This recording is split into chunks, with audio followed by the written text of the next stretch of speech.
Hey YouTube, today I'm outside this castle because in this episode we're taking a look at the LEGO 3-in-1 medieval castle set.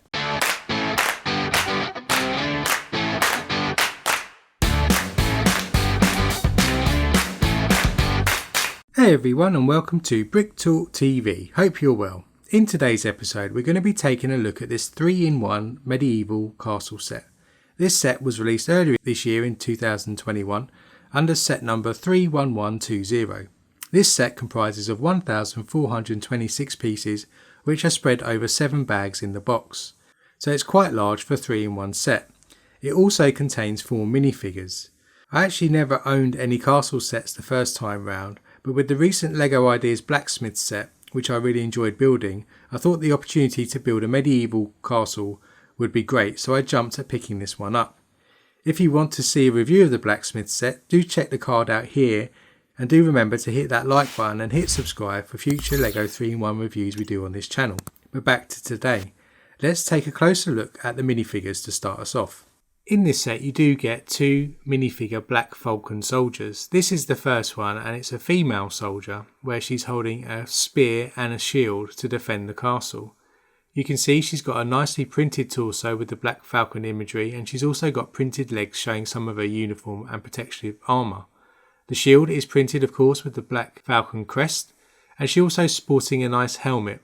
The rear of her tunic is also printed on her torso as well, so you still get that uniform feel throughout. Underneath the helmet you do have her face. On the front I'm displaying a nice smiley face, and there is no other printed face on the back because it is covered with the helmet.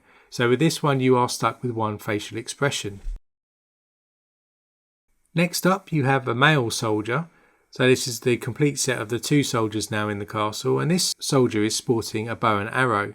So I usually position him defending one of the towers. He is an older man, so he does have a grey moustache and sort of beard going on his facial expression. He again does have prints at the rear of his torso and on the front to depict his armour, which does have the Black Falcon crest again. And his legs are nicely printed with details of belts and other armour that's going down his legs. If you remove the helmet, again we've only got one print here on the face, there's nothing on the back, so you are stuck with this one facial expression coming through the helmet. Next up we do have this colourful minifigure, so he's actually playing the part of the blacksmith or maybe a stall holder within the castle, and we'll see the detail of that shortly in the review. But he does have plain black legs without any prints on them at the moment, but then on his torso he does have a print of a blue and white vest with a belt going round it. That continues on the rear of his torso as well. On top of his head you can see he's got a nice medium nugget flock of hair. On his face he does have a kind of goatee beard with a nice smiling face on there, and there is a slight scar on his cheek. Again, lifting up the hair you can see there is no other print on the back of his head, so you are stuck with this one facial expression for him. Inside the set there is also a skeleton minifigure, but I'm not showing this separately, but you'll see him later on when he's put inside the dungeon. In this set you also do get the opportunity to do a few brick builds. This is one of the biggest ones in the set, and this is actually of the dragon itself. I normally have this positioned over the top of the castle looking down, but you can see it's a nice little brick build right from the bottom right the way to the top of his head.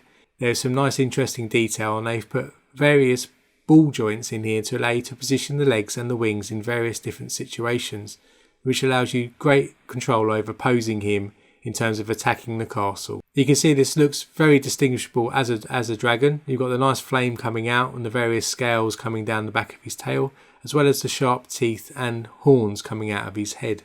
In the set itself there are also a few other brick built animals which I'm not showing here, which you'll see in the main model, such as a black falcon, a crow and some other birds and chickens that you can do throughout the set. So let's take a look at the main set. Here you can see it in all its glory with the dragon complete on top of the roof, and you can see all the soldiers that are normally positioned in various positions on the castle. You'll also notice at the front there's a sort of a well that is also an additional build that you can stick outside or inside the castle depending on what your preference is. As you can see from here, it's a really striking build, even though it's not a huge massive build. It does look quite large in this image, but it's not that big when you put it next to some other sets. But as a 3-in-1 set, this is a really good scale, and it does pack full of loads of detail within the set itself. What I'm going to do now is though I'm going to go through each outside external feature of the set, side by side, and then we'll take a look and dive into the internal workings of the set so you can see some of the internal detail. So here we are at the front of the castle, and you can see straight away that there's a lovely entranceway into this castle, complete with a drawbridge. You've got the black falcon motif above, you've got some flaming torches either side, and you've got some blue plates that are used at the base to give you a depiction of the moat. I have actually put the well here, as you can see on the right hand side, which would be positioned normally inside the castle itself to give you some more detail. I really love the flags that are hanging down here, or the banners that are hanging down either side, the red and the white, and the way that they've constructed those banners I think really do add a lovely level of detail and colour to the outside of the castle. You've also got the striking red centrepiece here where you've got a depiction of some sort of shelter or an indoor space. Just off onto the left hand side there, you can also see some brown vines growing out of the moat onto the side of the castle, and on the opposite side, on the right hand side, you can see some nice details of some mushrooms and a small maybe cherry blossom tree or something similar like that. You can also see that there are really good uniform design here of the striking towers going up either side of the castle, with nice little windows where you can position some bow soldiers from those windows. Here, if we move it to the angle slightly, you can see the drawbridge in action. It does work. You can roll up the chains and you can lower the chains here to give that effect of the drawbridge going up and down. And there's a mechanism inside that top part there in order for that to work. Moving round to the right hand side here of the castle, you can see that there is the mechanism to use the drawbridge. You've got those mushrooms that I mentioned already alongside the cherry blossom tree, and you've got a few more other plants growing along the bottom. You've also got there at the bottom right hand side a window into the dungeon where the skeleton's going to be kept, and we'll see that shortly. And then you've also got the larger tower to the rear of the castle, complete with a flagpole and also a bird that's perched on the side there as well. The gantries are also nicely constructed to allow you to position minifigures off of the side in various positions. And then as we move round to the other side, the opposite side of the castle, you'll see some lovely detail on this side here where the moat continues around the side of the castle, and you have a water wheel here which is used to power some of the tooling which is inside the blacksmiths, and we'll see how that works later in the video. I do like the fact they've also gone to the lengths of putting in some trans clear 1x1 cheese wedges there to give a depiction of some waves moving away from the wheel as the wheel turns round. And as I mentioned, you can turn the wheel.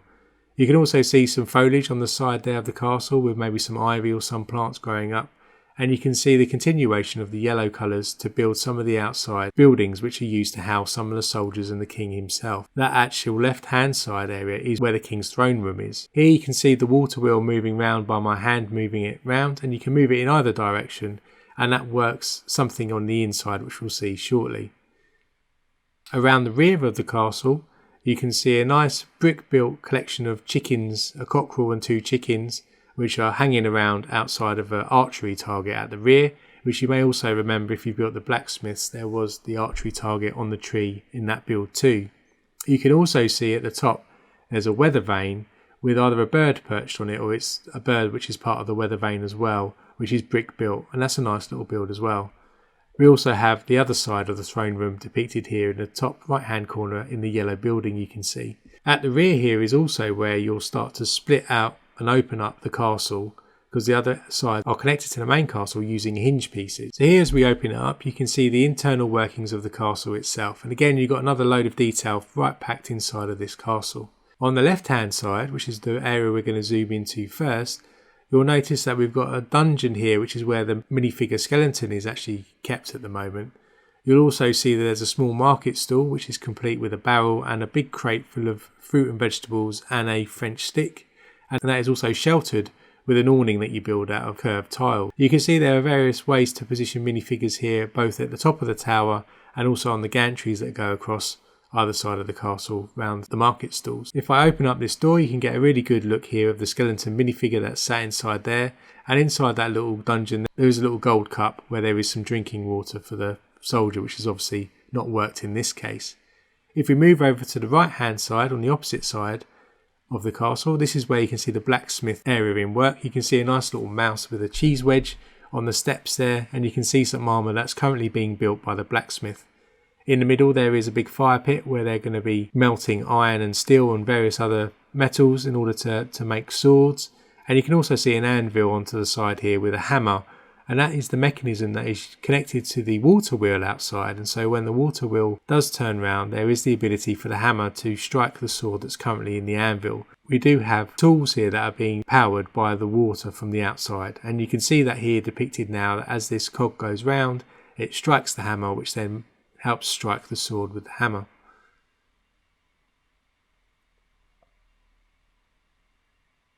Above the blacksmiths, we've actually got the throne room, so you can see a really nice brick built red throne here for the king to be positioned on top, or the queen, and next to them they have a nice fireplace with a candle on top, ready for them to be able to see what they're doing inside their throne room. This is a small space, but there is a certain level of detail here. You could have probably added a few more pieces here, such as a rug perhaps, but I think they've done a really good job on the space that was provided, and in order to keep the brick count down, I think they've done a good job. If you look at the main central point of the castle, there isn't too much going on here apart from the drawbridge and the drawbridge mechanism. You have some very bare spaces either side in the towers that surround, or the turrets that surround the actual drawbridge, but it does give you lots of opportunity to position soldiers and other minifigures in various positions in order to defend the castle from attack. And that sums up the internal workings of the 3-in-1 medieval castle. You also have the ability to combine several of these sets in order to make a larger one, and here's an example on Rebrickable where you can add 2 3-in-1 castles to make a larger castle, and I think these look really quite effective. And there's lots of different designers out there that have built various different ways of combining sets. There's one that combines even 3